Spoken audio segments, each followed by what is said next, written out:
mga panahon sa buhay natin na tayo ay napapatanong kung sapat pa ba ang lahat ng ginagawa ko? O sapat pa ba ako? Kasi minsan may mga tao na gusto nating gawin ang lahat para sa taong ito. Gusto nating ibigay ang lahat para sa taong ito. Pero minsan, naaamin natin sa ating mga sarili na kahit anong gawin natin, may mga pagkakataon na talagang kulang tayo para sa taong ito. Umpisa na natin ang isang magandang kwento na pinadala sa atin ni B o ni Beatrice. Ngayon, ang kwentong ito ay pinadala sa atin noong September 6. So, medyo matagal-tagal na, 14 days ago. Grabe ano? Oo, meron pa tayong mga marami-raming kwento dito. So kung hindi pa po nababasa ang kwento ninyo o kung hindi pa po ako nakakapag-reply sa pagpapadala ninyo ng kwento, ibig sabihin, marami pa po tayong tambak. So wag na nating patagalin pa. Eto na, ang ating tampok na kwento sa araw na to dito lamang sa Dear Mama Mia.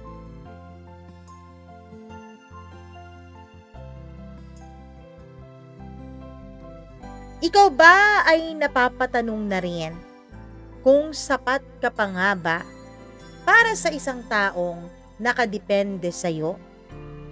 Kung magiging sapat ka nga ba kahit na may iba siyang hinahanap? Dear Mama Mia, hello po sa inyong lahat. I hope that you're having a great day. Tawagin mo na lamang po ako sa pangalang Beatrice, 32 taong gulang. Isa akong single mom at may 7 taong gulang na anak na babae. Mama Mia, ang anak ko po, siya ang tanging dahilan kung bakit patuloy akong lumalaban kahit na may mga panahon na pakiramdam ko wala na akong lakas. Araw-araw kasi Mama Mia, pakiramdam ko ay nakakulong ako sa kasalanan at maling nagawa ko noon. Nagsimula po ang lahat sa isang business trip.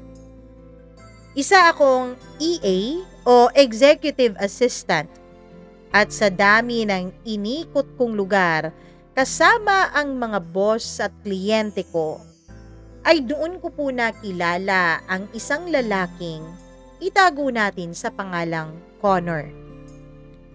Nasa mid-40s na po siya. May asawa siya, may mga anak, at may sariling mundo na dapat ay hindi ko kailanman pinanghimasukan. Akala ko mula sa simula na may pamilya na siya.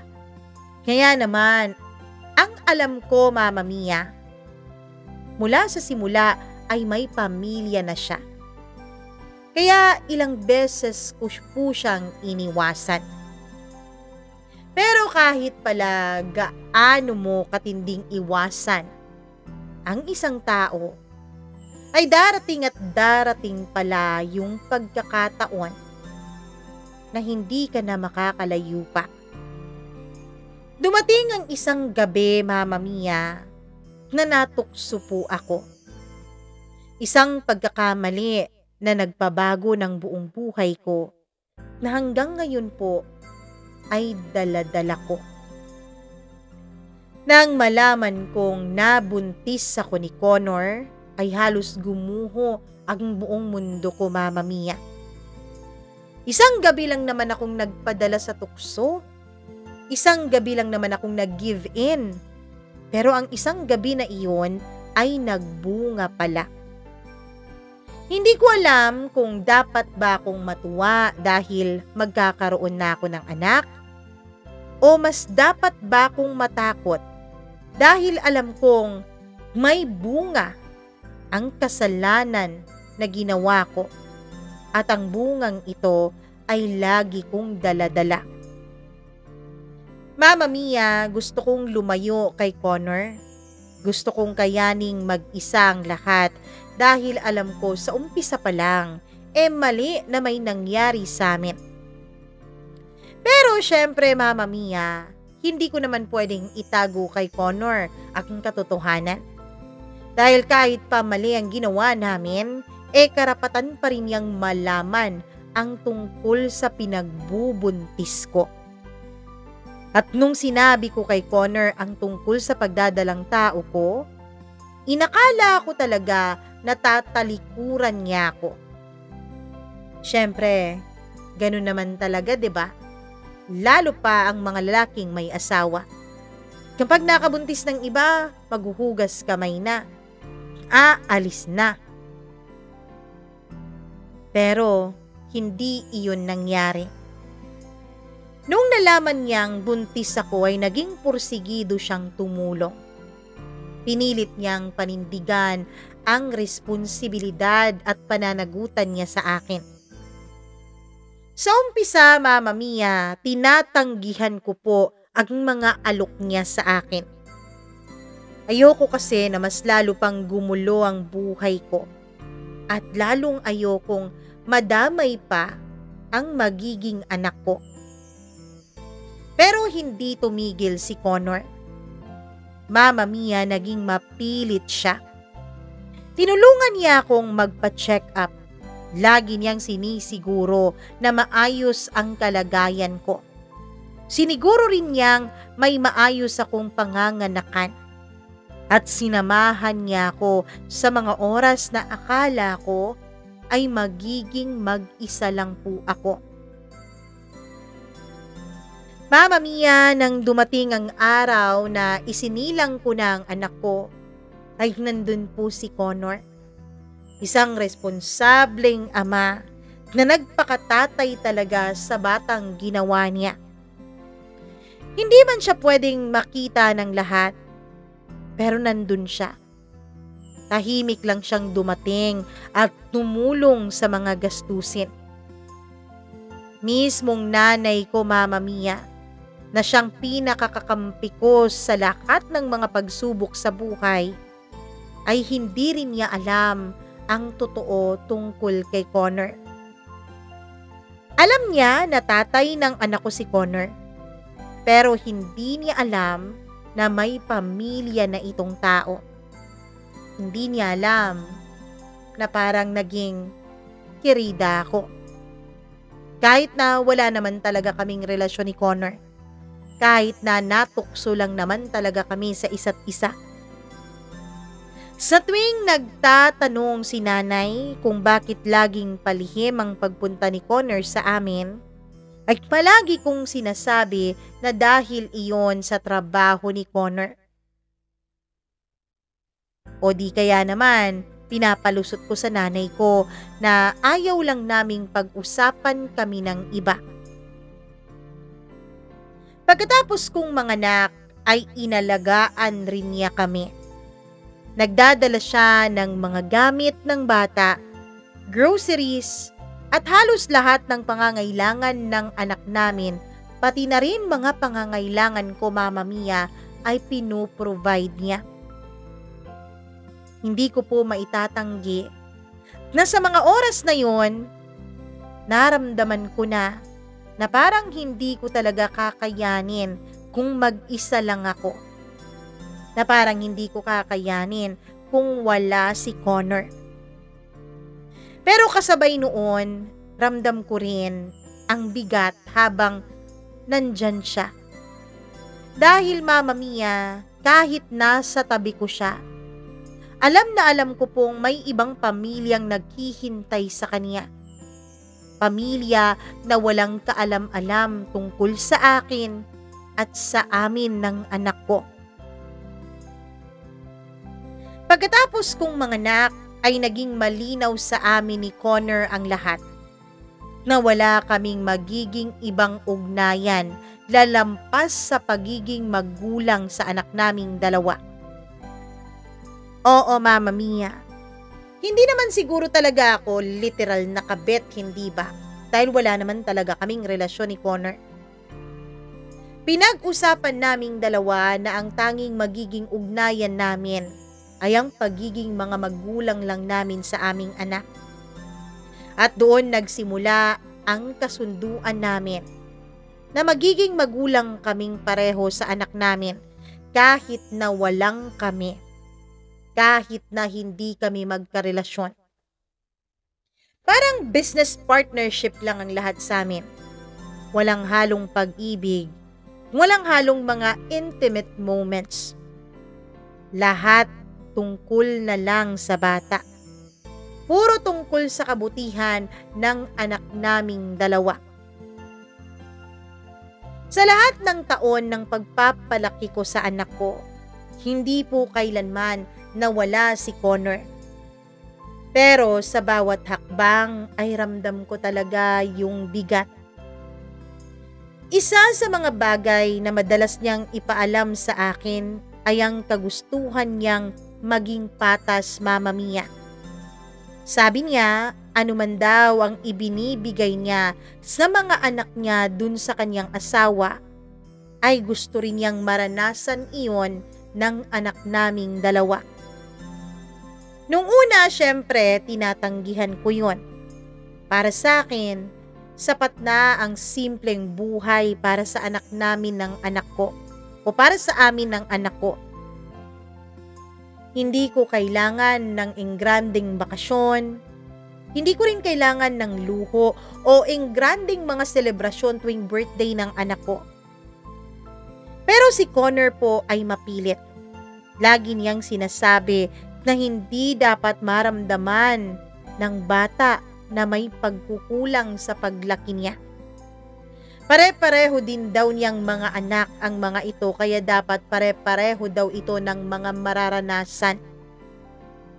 Mama Mia, may kaya po si Connor. Hindi lang basta may kaya, kundi nakakaalwan talaga ang buhay nila. Kaya sabi niya, hindi raw niya ipagkakait sa anak namin ang buhay na yon dahil karapat-dapat din daw ang anak namin sa kung ano man ang meron si Connor. Dapat patas lang daw. Dapat pareho daw mararanasan ng lahat ng mga anak niya ang mga bagay na kaya at pwede niyang ibigay. Isa sa pinakamabigat na parte ng sitwasyon namin ni Connor ay ang mga bakasyon abroad, Mama Mia. Tuwing may lakad ang pamilya niya sa ibang bansa, hindi siya mapakali kapag hindi kasama ang anak namin. Kaya kahit palihim, Mama Mia, pilit siyang gumagawa ng paraan para maisama kami sa ibang bansa ng patago. Yes po, Mama Mia. Kapag nagbabakasyon sila sa ibang bansa o sa kahit na anong lugar, ay lagi po kaming kasama. Hindi iyon isang simpleng bagay lang. Siya mismo ang nagbubook ng mga flight. Laging magkahiwalay ang mga flights para hindi kami makitaan ng kahit na anumang koneksyon. Madalas, nauuna kami ng anak ko o nahuhuli kami ng alis. Ang mga hotel, laging dapat maingat at malinis ang pagkakabook na dapat walang makikitang kahit na anong ebidensya ang asawa niya. At laging hiwalay sa tutuluyan ng pamilya niya ang tutuluyan namin ng anak ko. Bawat galaw, Mama Mia, ay planado.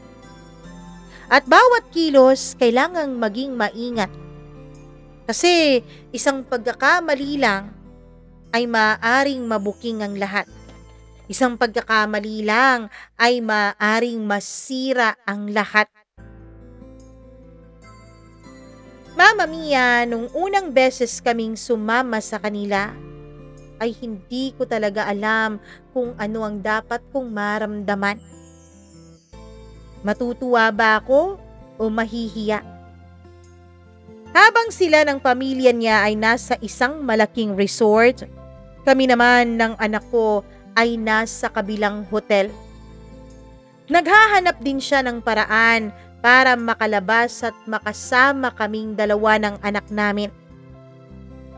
Magkakasama kaming kakain, mamasyal, at maglilibot sa mga lugar na hindi niya kayang ipakita sa iba. Minsan, Mama Mia, ay nagkakandara pa talaga siyang ayusin ang kanyang schedule para lang makasingit siya ng oras para sa amin ng anak niya. Sasabihin niya sa pamilya niya na may biglaang business meetings o may kailangan siyang asikasuhing mga papeles. Aalis lang daw siya sandali at babalik. Pero ang totoo, Mama Mia, wala namang ganon. Dumidiretso siya at pinupuntahan niya kami ng anak ko sa hotel namin. Pero kahit ganon ay laging bitin. Laging maikli ang oras. At bago pa man makahalata ang pamilya niya, ay kailangan na niyang bumalik sa kung saan naka-check-in ang mga ito.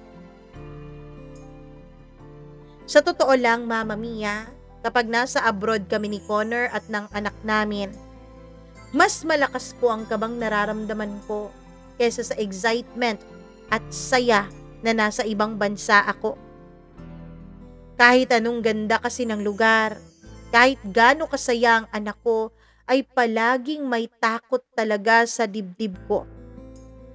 Takot na baka may makakita sa amin. Baka bigla kaming mahuli. Mama Mia, alam ko kasi, malawak ang koneksyon at impluwensya ni Connor. Maaari pong may makakita sa kanya na kakilala niya. At kapag nangyari yon, sigurado ako na malaki talaga ang magiging problema. Sa bawat bakasyon ay ganun talaga ang cycle. Siya naman ang nagbabayad ng lahat. Siya ang nag-aayos ng lahat ng mga plano. At ako ang nagdadala ng bigat ng sikreto naming dalawa. Mama Mia, wala kaming pictures na pwedeng i-post sa mga social media. Wala kaming pictures na pwede naming ikuwento at ipakita sa ibang tao. Wala kaming mga vacation stories na pwedeng ikwento sa mga kaibigan ko. Lahat ng mga nararanasan namin, lahat ng mga bakasyon namin ay para lang sa aming tatlo. Dahil ang lahat ng meron kami ni Connor ay isang malaking sikreto at alam naming isang malaking kasalanan. Hindi rin kasi siya makagawa ng sariling lakad namin, Mama Mia. Kasi mas maghihinala pa ang pamilya niya kung bakit madalas siyang lumalabas ng bansa ng mag-isa, hindi ba? Kaya hindi pwede na kami lang ang umalis. Hindi pwedeng hindi rin aalis ang pamilya niya. Kahit gusto kong tumutol, kahit gusto kong umayaw, kahit lagi kong sinasabi na wag na niya kaming isama ng anak namin, ay lagi ko namang naiisip ang sinasabi niya. Ang sinabi niya na dapat daw pantay-pantay ang mga anak niya. Lagi kong naiisip ang karapatan ng anak ko. Sa tuwing nakikita ko kasing masaya ang anak ko, Mama Mia, ay parang natatabunan ang lahat ng guilt na nararamdaman ko. Tuwing weekdays, gumagawa rin si Connor ng paraan para makapunta sa bahay namin. Natutulog siya sa bahay namin, hindi bilang asawa ko, kundi bilang tatay sa anak naming dalawa. Nagluluto siya, nakikipaglaro sa bata, at para bang kumpleto kami sa paningin ng anak namin. Para kaming isang masayang pamilya sa paningin ng aming anak. At kapag sabay-sabay kaming kumakain sa lamesa, naririnig ko talaga ang tawa ng anak ko na walang ibang iniisip kundi ang saya ng moment na yon. Nakasabay niyang kumakain ang mommy at daddy niya. Kapag weekends naman, Mama Mia, minsan din siyang nagpupunta sa bahay. Pero hindi naman madalas yon. Kasi 'di ba, kapag weekends, lalo na kapag linggo, panahon iyon ng pamilya. Laging iniisip ni Connor na baka kapag madalas siyang umaalis ng weekend, baka mahalata ng pamilya niya. Kapag masyado siyang wala, baka mahalata ng mga ito na meron siyang ibang pamilyang pinupuntahan. Anumang araw ang ilaan niya sa amin, ay kita ko sa mukha at mga mata ng anak ko ang sobrang saya. Pero kahit masaya ang anak ko, Mama Mia, maniwala man kayo't sa hindi, sa loob ko po ay parang may tinik na nakabaon na hindi matanggal-tanggal. Kasi alam kong may pamilya siyang niloloko naming dalawa. May pamilya siyang walang kaalam-alam na meron kaming binuong sarili naming pamilya. At ako ang dahilan kung bakit halos araw-araw ay nadadagdagan ang kasalanan niya sa kanyang pamilya. Kahit wala na kaming relasyon, Mama Mia, kahit walang namamagitan sa aming dalawa, kahit walang nangyayari sa amin sa kama, pakiramdam ko nagkakasala pa rin ako. Mama Mia, kapag nandito sa bahay si Connor ay tuwang-tuwa talaga ang anak namin. Pero ako, hindi ko maiwasang natutulala na lang minsan.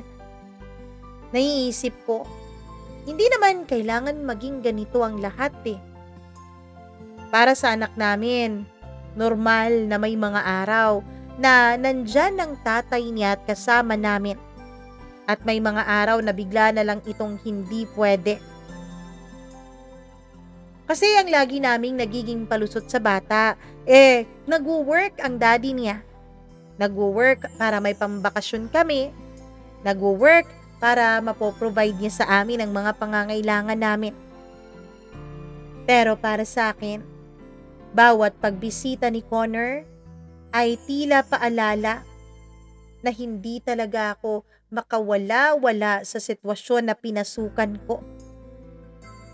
Lalo kong nararamdaman na nakatali ako sa isang buhay na hindi ko gusto, pero pilit kong tinatanggap para lang maging masaya at kumpleto ang buhay ng anak ko. Mama Mia, minsan gusto ko na lang sanang tapusin na lang ang lahat ng koneksyon namin ni Connor. Kaya ko namang buhayin ang anak ko Oo, hindi man kasing rangya at kasing ganda ng buhay na kaya niyang ibigay dito dahil walang bakasyon sa ibang bansa, walang mga mamahaling laruan o mga gamit. Pero kaya ko namang magtrabaho para sa anak ko. Kaya ko namang magpursige para may maayos din siyang future kahit dalawa lang kami. Kaya ko naman siyang bigyan ng simpleng buhay. Pero sa tuwing naiisip ko na putulin ng lahat, natapusin ang lahat ng koneksyon ko kay Connor, ay biglang sumasagi sa isipan ko ang mukha ng anak ko.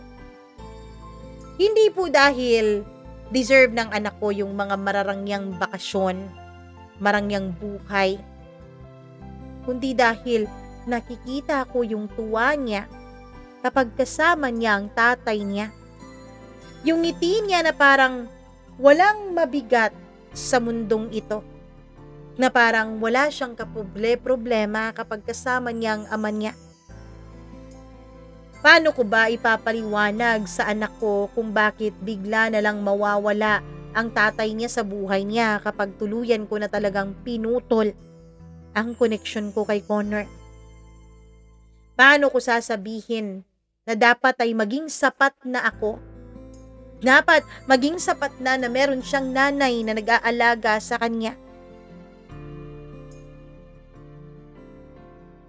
Paano ko ipapaliwanag sa kanya na makontento siya sa akin? Kahit alam ko, Mama Mia, na hahanapin at hahanapin pa rin niya ang pagkalinga ng isang ama, lalo pa't naramdaman na niya ito.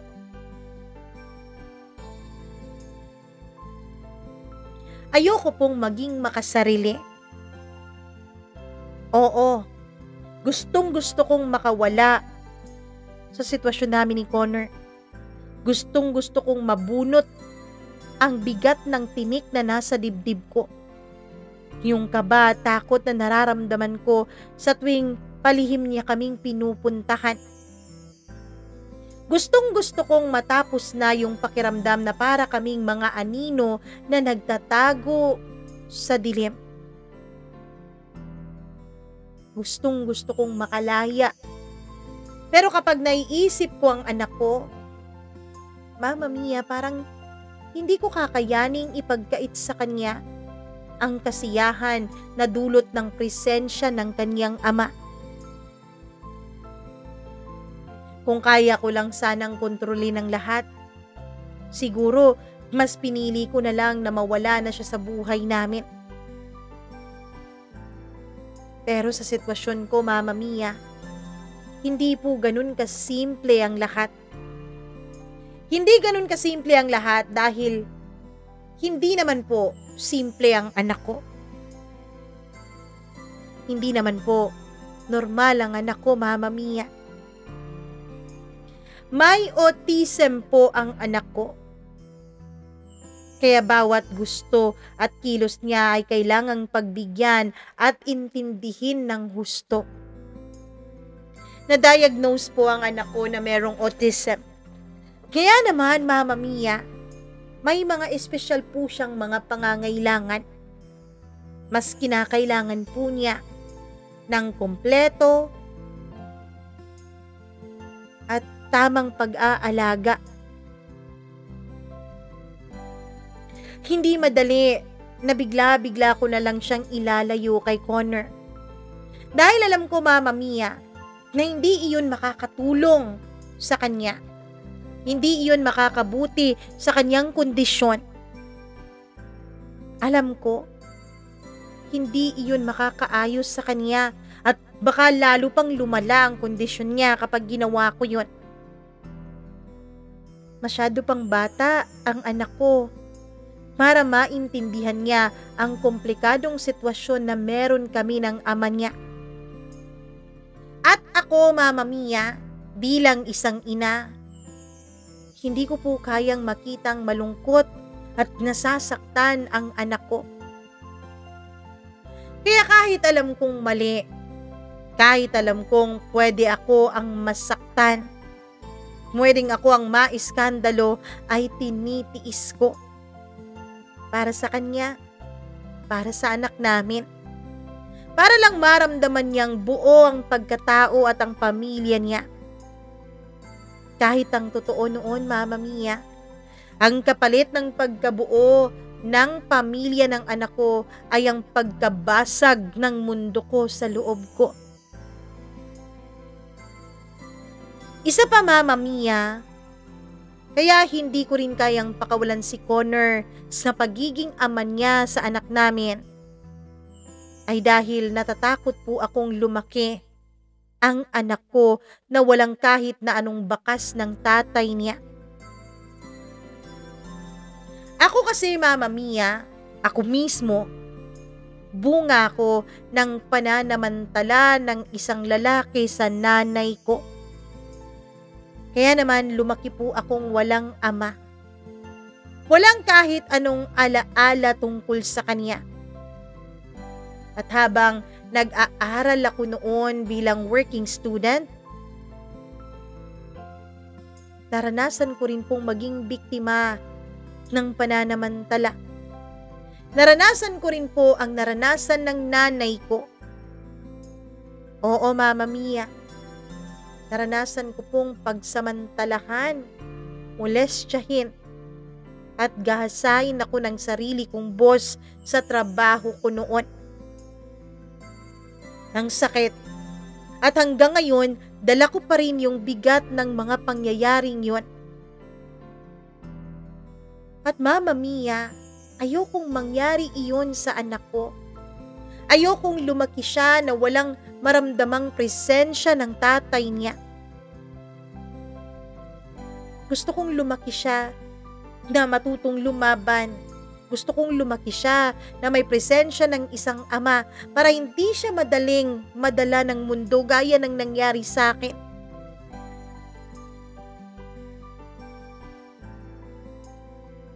Mama Mia, kung naranasan ko pa nga noon ang pananamantala, paano pa kaya ang anak ko?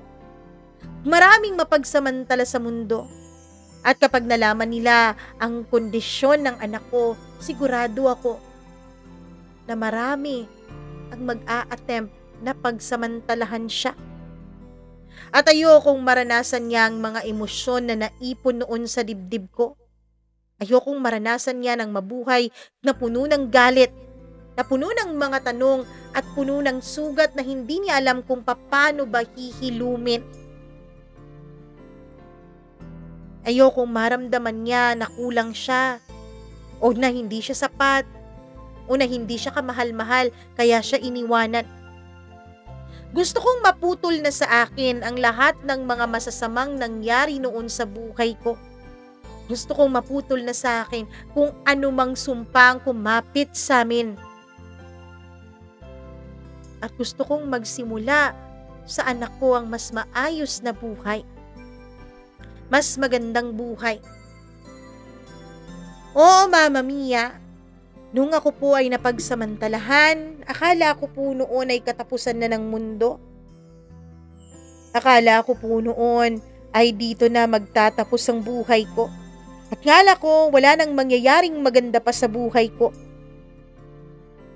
At nung nagkasala nga ako at natukso kay Connor, akala ko ay mas lalo pang mapapariwara ang buhay ko. Pero nung nabuntis ako, Mama Mia, lalo pa nung nasilayan at nahawakan ko na ang anak ko, ay nagkaroon ako ng pag-asa. Nagkaroon ako ng pagsibol ng pag-asa sa puso ko na baka dahil sa batang ito ay magiging maayos ang lahat. Nagkaroon ako ng inspirasyon na ayusin ang lahat. Nagkaroon ako ng inspirasyon na tanggalin ang galit at puot sa dibdib ko. At nagkaroon ako ng pagnanais na maranasan ng anak ko ang mga magagandang bagay na hindi ko kailanman naranasan gaya ng pagkakaroon ng isang buong pamilya. Aaminin ko, Mama Mia, pagod na ako sa ganitong klase ng buhay. Hindi madaling mabuhay ng patago sa loob ng ilang taon. Yung hindi ka makapagkwento kahit na kanino. Hindi ko masabi sa mga kaibigan ko, pati na rin sa sarili kong nanay, ang buong katotohanan sa buhay ko. Lahat sa buhay ko ay sekreto. Sa office, naririnig ko ang mga katrabaho kong ikinukwento ang weekend nila sa isa't isa kasama ang kanilang buong pamilya. May mga pictures silang pinopost sa social media. May mga pictures din sila na nasa mga desk nila sa trabaho. Mga pictures ng family outing, ng birthday celebrations, ng simpleng pagkain lang sa labas tuwing weekend. Mga pictures na nagpapakita na masaya sila. Masaya na walang halong takot. Masaya na walang halong paglilihim. Samantalang ako, Mama Mia, kapag Monday, kapag break time, at nagkukwentuhan ng lahat, ako madalas tahimik lang. Wala kasi akong maikukwento sa kanila eh. Kapag tinatanong nila ako kung kumusta ang weekend ko, ay palagi ko na lang sinasabi na nasa bahay lang kami ng anak ko. Nasa bahay lang, nagluto, kumain, na para bang normal na araw. Hindi ko kayang ikwento sa kanilang totoo na minsan tuwing weekend ay may lalaking may pamilya na natutulog sa bahay ko para makasama ang anak ko. Hindi ko masabi sa kanila na nakakasama namin ang ama ng anak ko tuwing kami ay lumalabas, tuwing kami ay naga-out of town at naga-out of the country. Nagpipicture naman kami ng anak ko pero kaming dalawa lang. At ang mga pictures na yon ay limited pa talaga sa mga close friends lang at naka-private pa talaga. Kaming dalawa lang ng anak ko ang makikita doon at wala nang iba pa. Ni anino, silhouette, o kahit kamay man lang ng ama niya, hindi ko pwedeng i-post sa social media accounts ko. Dahil baka may makakita, baka may makahalata, at baka may makapansin. Mama Mia, sa school ng anak ko, kapag may mga kapwa ako, mga magulang na nakikipagkwentuhan, madalas tinatanong nila kung bakit daw hindi nila nakikita ang ama ng anak ko. Ngumingiti lang ako at sinasabi ko na busy kasi siya sa trabaho eh. Ngahit na Mama Mia, tinatanong nila kung bakit hindi sumusundo ang ama ng anak ko sa kanya. Sinasabi kong busy sa pagpapayaman para sa future ng anak namin. Pero sa loob ko, alam kong hindi iyon ang katotohanan. Alam kong kahit na may bahid itong katotohanan ay hindi naman ito ang totoong dahilan. Hindi nila alam na nakikita ng anak ko ang tatay niya. Pero sa paraang hindi dapat, sa paraang patago at sa paraang palihim. May mga pagkakataon na gusto kong maglabas ng sama ng loob sa mga kaibigan ko, lalo na kapag napapansin at nararamdaman kong hindi ko na kaya ang bigat. Pero Mama Mia, tuwing sinusubukan ko ay pinipigilan ko rin ang aking sarili dahil natatakot ako. Paano kung husgahan nila ako? Paano kung isipin nilang mistress o kabit ako ni Connor? Kaya pinipili kong manahimik.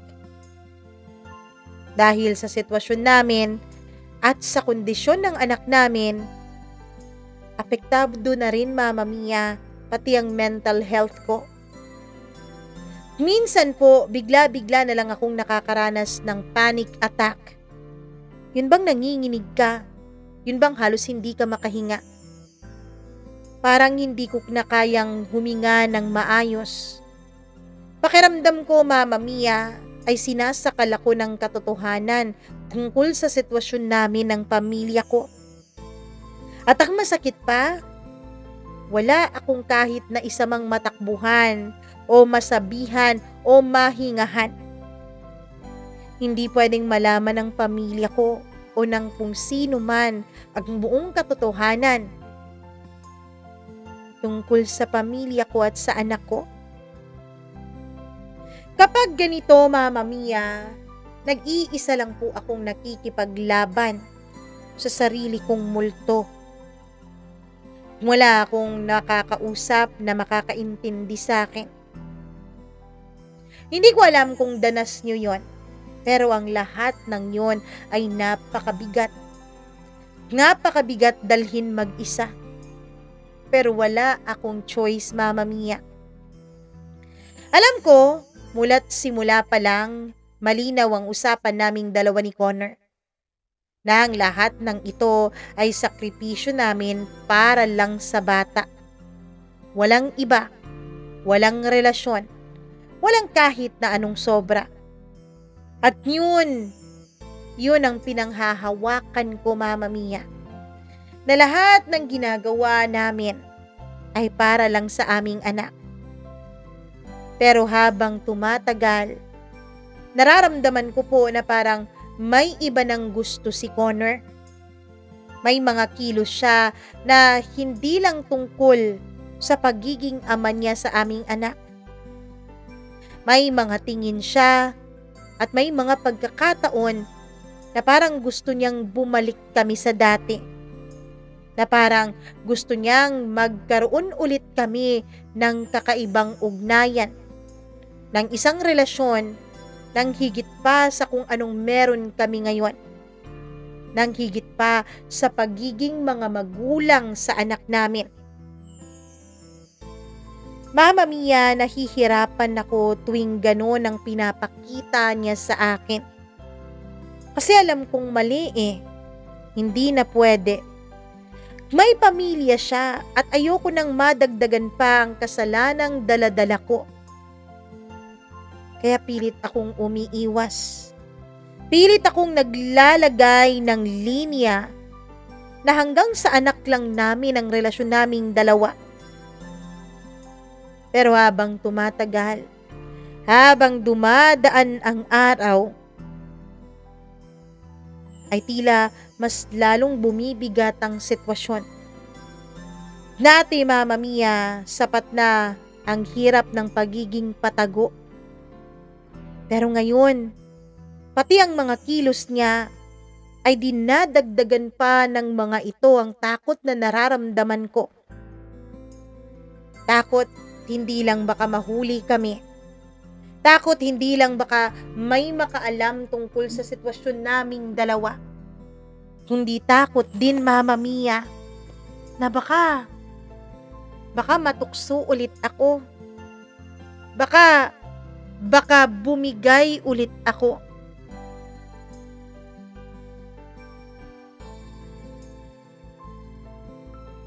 Mama Mia, takot ako na baka mas lalo kaming lumubog sa isang malaking kasalanan at makulong sa isang maling relasyon. Minsan pakiramdam ko, lumalagpas na po si Connor sa boundaries na malinaw naming napag-usapan nung umpisa. May mga pagkakataon na parang pinipilit na niya ang sarili niya sa akin, na parang pinipilit na niya ang gusto niya. Hindi na lang tungkol sa anak naming dalawa ang mga galawan niya, kundi may halong mga bagay na hindi ko na dapat binibigyan pa ng puwang sa aking buhay. Dun, Mama Mia, sumama po ang loob ko. Kasi naiisip ko, dahil pumayag ako sa ganitong setup, yung buhay na patago, yung buhay na puno ng kompromiso, baka isipin niya na pwede na rin niyang gawin ang lahat ng gusto niya. Baka isipin niya, papayag din ako sa mas malalim pa. Parang nawawala yung respeto sa linya na dapat ay malinaw, na para lang dapat sa bata ang lahat. Mama Mia, dahil sa pinaparamdam sa akin ni Connor, sinubukan ko pong buksan ang puso ko para sa iba. Don't get me wrong ha, alam kong hindi naman talaga yun yung solusyon. Sinubukan kong papasukin sa buhay ko ang office mate ko na matagal nang nagkakagusto sa akin. Hindi lang para ipakita kay Connor na wala na siyang dapat pang aasahan sa akin, kundi para na rin, Mama Mia, magkaroon na ako ng ibang direksyon. Para na rin maiwasan ko ang tuluyang matukso. Gusto kong doon na lang matuon ng isip ko at hindi sa isang sitwasyong patago at mali. Sa simula, Mama Mia, ay maayos naman. Naramdaman ko na baka may chance pa akong magkaroon ng normal na relasyon. May saya kasi may kausap ka at may kasama ka na hindi na nakatali sa isang sikreto, na hindi na nakatago sa mga mata ng iba. Para bang nagkaroon ako ng konting pag-asa na baka pwede pa akong lumaya sa sitwasyong kinasasadlakan ko. Pero Mama Mia, nung dumating yung oras na nalaman ng lalaki ang tungkol sa setup namin ni Connor, ay nag-iba po ang lahat. Hindi niya kinaya ang matinding komplikasyon. Sabi niya, hindi niya raw gusto ang ganitong klase ng buhay. Yung may sikreto, yung may kasamang komplikasyon at gulo. At bago ko pa man lubos na mabuksan ang sarili ko sa kanya, at bago ko pa man siya lubos na mapapasok sa buhay ko, iniwan na niya ako. Masakit, Mama Mia, kasi hindi lang ako ang tinanggihan niya, kundi pati ang posibilidad na magkaroon ako ng normal na buhay at pamilya. Doon ko naramdaman ang sobrang bigat ng lahat. Parang kahit anong gawin ko, balik pa rin talaga ako kay Connor at sa patagong buhay na pinili kong tiisin para sa anak namin. Parang kahit anong pagtakas na gawin ko, ay sa kanya pa rin talaga ang bagsak ko, Mama Mia. Kahit gusto kong makawala, laging bumabalik yung takot. Takot na baka lumaki ang anak ko na may galit sa akin kung gagawa man ako ng dahilan para mawala sa kanyang buhay ang ama niya. May mga gabi na naiiyak ako ng tahimik. Hindi dahil sa mahal ko si Connor, kundi dahil pakiramdam ko ay nakakulong ako sa kasalanang kahit anong gawin ko ay hindi ko na matatakasan. Mama Mia, kahit kasi wala kaming relasyon, ang presensya po niya ay parang sugat na hindi maghilom-hilom kahit anong gawin ko. Sa ngayon, Mama Mia, ay medyo matagal na kaming dalawa ni Connor sa ganitong sitwasyon. Pinipilit kong gawing casual lang ang pakikitungo ko sa kanya. Kapag may usapan kaming dalawa, lagi kong sinisiguro na tungkol lang ang lahat ng ito sa bata. Kapag nagpaparamdam at nagpapakita siya ng lambing o sobra yung atensyon niyang binibigay sa akin, ay agad ko talagang binabago yung aming usapan. Ayokong bigyan siya ng pagkakataon na isipin na pwede pa kaming bumalik sa dati. Pero kahit anong pilit kong gawing simple lang ang lahat, ay hindi talaga nagiging simple dahil napakakomplikado ng aming sitwasyon. At napapagod na rin ako, Mama Mia. Ang hirap mabuhay ng puro patago, puro paiwas at puro na lang iba yung pag-iingat. Parang araw-araw ay may dala kong bigat na hindi ko masabi at maamin kahit na kanino. Mama Mia, gusto ko na sana talagang lumaya. Gusto ko na sana talagang huminga ng maluwag. Ang problema lang, paano ko yun gagawin? Kung ang kapalit noon ay ang kasiyahan ng anak ko. Sa tuwing nakikita ko siyang masaya kasama ang kanyang ama, natutunaw po ang lahat ng pagod at bigat na nararamdaman ko. Alam kong malaking bagay sa kanya ang may tao sa buhay niya na tinatawag niyang daddy. At yun ang dahilan kung bakit paulit-ulit kong pinipiling magtiis. Nalilito kasi ako, Mama Mia, kasi parehong mabigat ang kapalit kahit na anong desisyon ang piliin ko. Kapag pinili ko ang kalayaan ko, baka masaktan ng anak ko. Kapag pinili ko naman ang kasiyahan niya, baka dumating yung oras na ako naman ang mauubos. O di kaya naman, ay baka dumating yung oras na maiskandalo kami ng tuluyan. Kaya araw-araw, dala ko yung tanong na walang malinaw na sagot. Paano ba ang tamang paraan para protektahan ko ang anak ko? At sabay na mapalaya ko rin ang sarili ko sa ganitong sitwasyon. Thank you po sa pagbabasa ninyo ng kwento kong ito, Mama Mia. Nagpapasalamat po ako na may ganitong platform kung saan ay mailalabas ko ng malaya ang kwento ng buhay ko. Matagal kong tinago ang bigat na dala-dala ko at lagi kong kinikimkim ang lahat para lang walang makahalata. Pero dito, Mama Mia, malaya akong nasabi ang bawat detalye, ang bawat sakit, ang bawat bigat, at ang bawat pagod na hindi ko kayang ikwento sa kahit na sino sa paligid ko. Kaya naman, Mama Mia, nagdesisyon po ako na mag-share ng kwento kasi dito, hindi ko kailangang magtago. Hindi ko kailangang magpanggap na malakas ako. O hindi ko kailangang ngumiti para lang hindi mahalata ng anak ko na nasasaktan ako at may dala-dala akong mabigat. Dito na ilalabas ko yung totoo kong nararamdaman.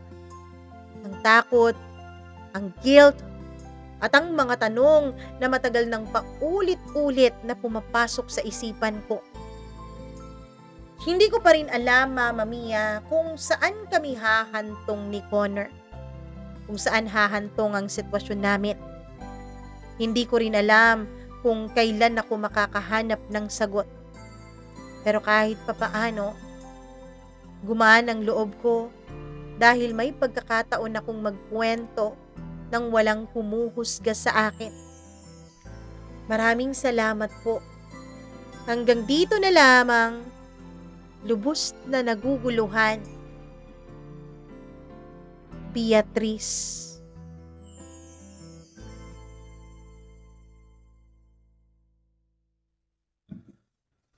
O, diba?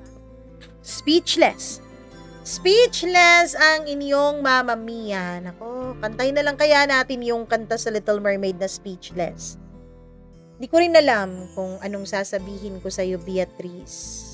Napaka-komplikado naman talaga ng sitwasyon na meron ka. Diba?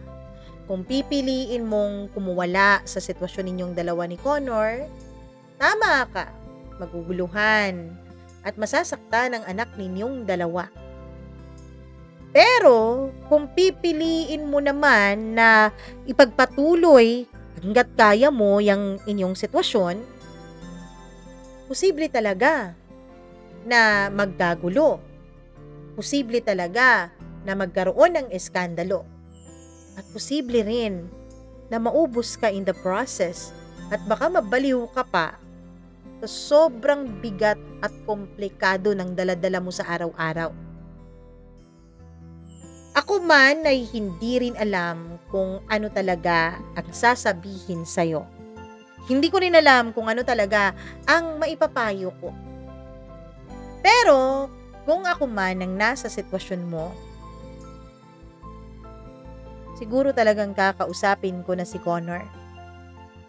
Kakausapin ko ng aminin ninyo sa asawa niya ang inyong mga kasalanan at ang inyong pagkakamali. Hindi madali, ano? Iniisip ko pa lang, hindi madali. Kasi paano kung hindi matanggap ng asawa niya? Paano kung hindi maintindihan ng asawa niya? Kasi kung ako man ang asawa, ay, hindi ko talaga maiintindihan at hindi ko talaga matatanggap. Ganon. Pero naniniwala din kasi ako sa motto ng amin pong school, pong college, na Veritas Liberabit Vos. The truth will set you free. Palalayain ka ng katotohanan at hanggat hindi mo sinasabi ang katotohanan, hindi ka talaga magiging malaya. Oo, may mga posibilidad na kapag matapang yung asawa o kapag yung asawa ni Connor 'di ba, mabatas. Pwede kayong makasuhan. Kasi kahit wala kayong relasyon may bunga. Nagtalik pa rin kayong dalawa, 'di ba? So pwede kayong makasuhan. Pwedeng makulong itong si Connor. Ikaw naman, hindi ka naman makukulong pero parang vanish, parang ganun.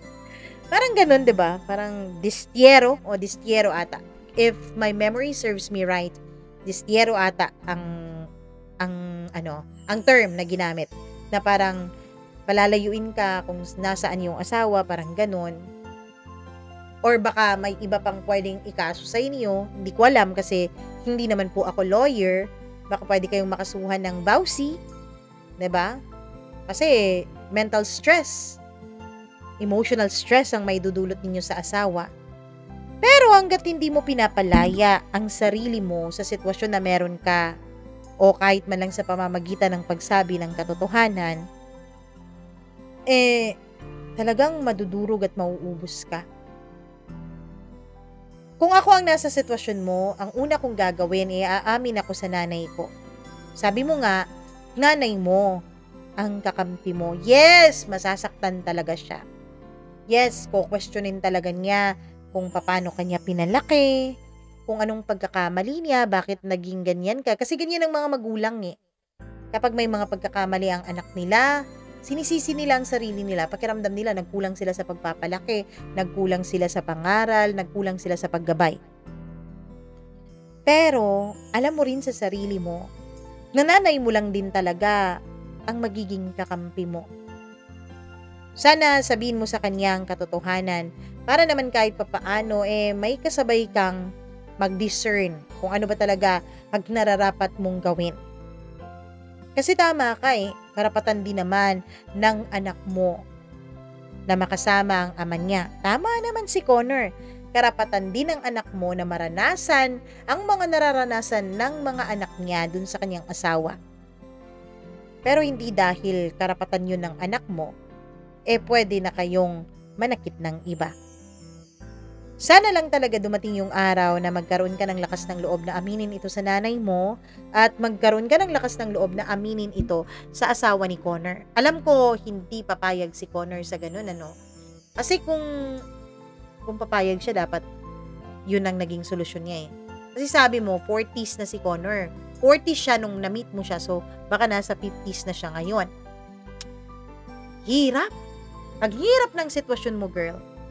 Pero kahit na mahirap, nagpapasalamat pa rin naman ako kasi pinili mo itong ating programa, pinili mo itong ating platform para makapagkuwento ka, para mailabas mo ang sama ng loob na nararamdaman mo, ang bigat na dala-dala mo. Maraming salamat dahil pinili mo itong ating channel.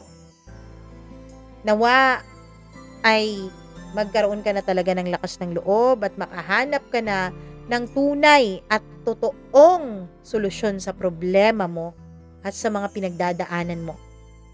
Ipagdadasal namin na sana maging maayos din ang sitwasyon mo. Well, lahat naman talaga nagiging maayos sa bandang huli. Pero may mga bagay na dumadaan pa sa napakakomplikadong paraan bago pa nagiging maayos.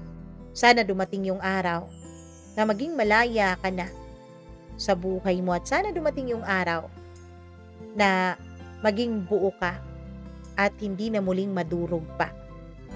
Maraming salamat ulit, Beatrice, sa pag-share mo ng iyong kwento. Kung ikaw na nakikinig ngayon sa kwento ni Beatrice, kung nagustuhan mo ang kwentong ito, please do not hesitate na mag-like at share itong ating video. At syempre, huwag nyo na rin kalimutan na i-check kung kayo ba ay subscriber na sa ating channel.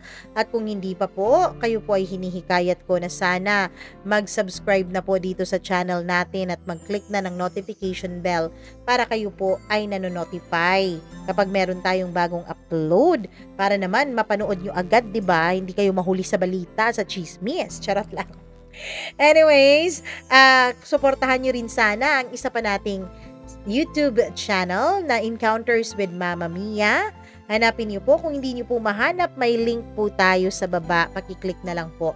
At syempre, bago tayo tuluyang magpaalam para sa araw na ito, hello muna ako sa ating mga members. Members ang ating uunahin. Hi ako kay Freaky, kay Mila Raduban, kay Easy Gale, kay Gimaras Girl, kay Murin Tugab, kay Maria Elena Abe, kay Nits Pabualan, kay Janice Tinian, at kay Colleen Bueno. Maraming salamat po sa inyong lahat. Hello din ako sa ating mga supporters na sinusuportahan tayo sa pamamagitan ng laging panonood at hindi pagsiskip ng ads. Maraming salamat, Tiffany Castro. Hello rin ako kay Laylena Season. Tama ba? Hello ako sa'yo. Hi din ako kay Chazi Chai. Sa Sibling Squad, maraming salamat sa inyong panonood at pakikinig. Kay Boss D. Gavel, maraming thank you. Hello rin ako kay LB Lapot. Kay Joylyn De Sales, maraming salamat sa pakikinig mo, Madam Joylyn. Hello rin ako kay Sir Reynaldo De Vera. Hello rin ako kay Ma'am Judith McGovern and to her husband. Maraming salamat. Magdalena Garcia, maraming thank you. Hello rin kay Janice, kay Julian Pornelius, maraming salamat. Hello rin ako kay MJ Lu. Hi MJ Lu, Riza Beltagal, maraming thank you sa inyong lahat at sa lahat po ng ating mga tagapakinig. Thank you so much sa walang sawa ninyong pagmamahal at pagsuporta sa ating channel. At kung kayo po ay merong sariling kwento, gaya nito na may pinagdadaanan kayo sa buhay, na nais nyo namang i-share sa atin, nako, kayo po ay mag-share na. Isulat nyo na yan at paki-email lamang po ako, mamamiacdo0317@gmail.com. Thank you very much sa inyong walang sawang pagsuporta. Mahal na mahal ko po kayo. Mwah! Mag-ingat po kayo lagi. Bye-bye!